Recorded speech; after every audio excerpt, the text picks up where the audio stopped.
নমস্কাৰ আজি আপোনালোকৰ বাবে লৈ আহিছো আগন্তুক চৰকাৰী লিখিত পৰীক্ষাৰ বাবে কেইটামান কুৱেশ্যন আৰু এনসাৰ আশা কৰো আপোনালোক উপকৃত হ'ব আহকচোন ভিডিওটো আৰম্ভ কৰো প্ৰথম কুৱেশ্যনটো হৈছে ৰেবিছ ৰোগ কোন ধৰণৰ জীৱাণুৰ দ্বাৰা হয় ইয়াৰ অপচনত চাৰিটা দি দিছে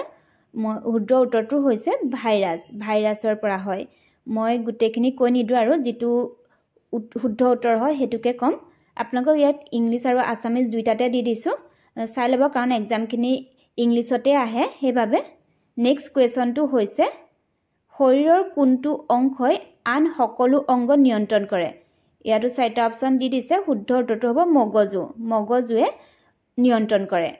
নেক্সট কুৱেশ্যনটো হৈছে এজন মানুহে কেতিয়া খোৱা বন্ধ কৰিব মানে তেওঁ উমান যদি নাজানে তেন্তে সেই মানুহজন কি বেমাৰত ভুগি আছে ইয়াৰ উত্তৰত চাৰিটা অপচন দিয়া আছে শুদ্ধ উত্তৰটো হৈছে বুলিমিয়া ৰোগত ভুগি আছে পাচন নলীৰ আটাইতকৈ ডাঙৰ অংশটোৰ নাম কি ইয়াতো চাৰিটা অপচন দিয়া আছে শুদ্ধ উত্তৰটো হৈছে ক্ষুদ্ৰান্ত একেবাৰে ডাঙৰ অংশ নেক্সট কুৱেশ্যনটো হৈছে তলৰ কোনটোৱে মানুহৰ শৰীৰত ৰোগ প্ৰতিৰোধ ক্ষমতা গঢ়ি তোলে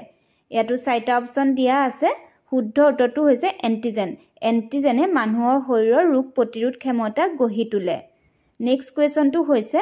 টাইফয়েড ৰোগ কোনটো বেক্টেৰিয়া দ্বাৰা হয় ইয়াৰ অপচনত চাৰিটা দিয়া আছে তাৰ শুদ্ধ উত্তৰটো হ'ব সালমনেলা টাইফি বেক্টেৰিয়াৰ দ্বাৰা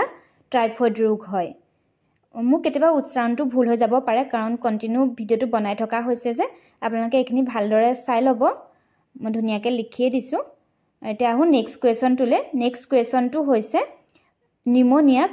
নিমোনিয়াই কোনটো অংগক ক্ষতিগ্ৰস্ত কৰে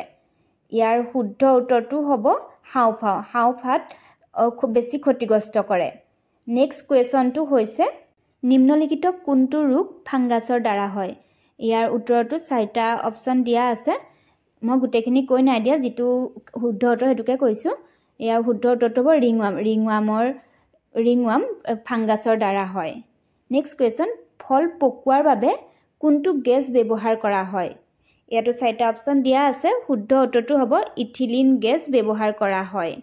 কল পকিবৰ বাবে নেক্সট কুৱেশ্যনটো হৈছে H2 ৰ pH ৰ মান কিমান আমি জানো যে H2 মানে পানীৰ pH ৰ মান হ'ব 7 হৈছে pH ৰ মান নেক্সট কুৱেশ্যনটো হৈছে মানৱ কোষত কিমানটা ক্ৰমজম থাকে ইয়াৰ উত্তৰত চাৰিটা দিয়া আছে শুদ্ধ উত্তৰটো হ'ব 46টা মানৱ কোষত ক্ৰমজম থাকে নেক্সট কুৱেশ্যনটো হৈছে তলৰ কোনটো গ্ৰন্থি মানুহৰ মুখত থাকে ইয়াতো চাৰিটা অপচন দিয়া আছে শুদ্ধ উত্তৰটো হ'ব লালতি গ্ৰন্থি মানুহৰ মুখত থাকে নেক্সট কুৱেশ্যনটো হৈছে কোনটো ৰোগক নীৰৱ ঘাতক বুলি জনা যায় ইয়াৰ উত্তৰটো চাৰিটা দিয়া আছে শুদ্ধ উত্তৰটো হ'ব উচ্চ ৰক্তচাপক নীৰৱ ঘাতক বুলি জনা যায় নেক্সট কুৱেশ্যনটো হৈছে কোনবিলাক খাদ্যক দেহ গঠনৰ খাদ্য বুলি জনা যায় ইয়াতো চাৰিটা অপচন দিয়া আছে শুদ্ধ উত্তৰটো হ'ব প্ৰটিনক দেহ গঠনৰ খাদ্য বুলি জনা যায় নেক্সট কুৱেশ্যন হেপাটাইটিছ ৰোগত কোনটো অংগ ক্ষতিগ্ৰস্ত হয় ইয়াতো চাৰিটা দিয়া আছে শুদ্ধ উত্তৰটো হৈছে লিভাৰৰ অংগ ক্ষতিগ্ৰস্ত হয় নেক্সট কুৱেশ্যনটো হৈছে ভিটামিন বিৰ অভাৱত কোনটো ৰোগ হয় ইয়াতো চাৰিটা অপচন দিয়া আছে শুদ্ধ উত্তৰটো হ'ব বেৰি ৰোগ হয় নেক্সট কুৱেশ্যনটো হৈছে নিম্নলিখিত কোনটো ৰোগ বেক্টেৰিয়া দ্বাৰা হয় ইয়াতো চাৰিটা অপচন দিয়া আছে শুদ্ধ উত্তৰটো হ'ব যক্ষ্মা ৰোগ বেক্টেৰিয়াৰ দ্বাৰা হয় নেক্সট কুৱেশ্যন ইউৰিক এচিডৰ উচ্চ মাত্ৰাৰ ফলত কি হয় এটো চাকে সকলোৱে আমি জানোৱে নহয়নে জইন্ট পেইন হয় গাঁঠিৰ বিষ হয় ইউৰিক এচিডৰ মাত্ৰা বাঢ়ি থাকিলে যিমানখিনি পাৰো আপোনালোকক এনেদৰে সহায় কৰিব চেষ্টা কৰিছো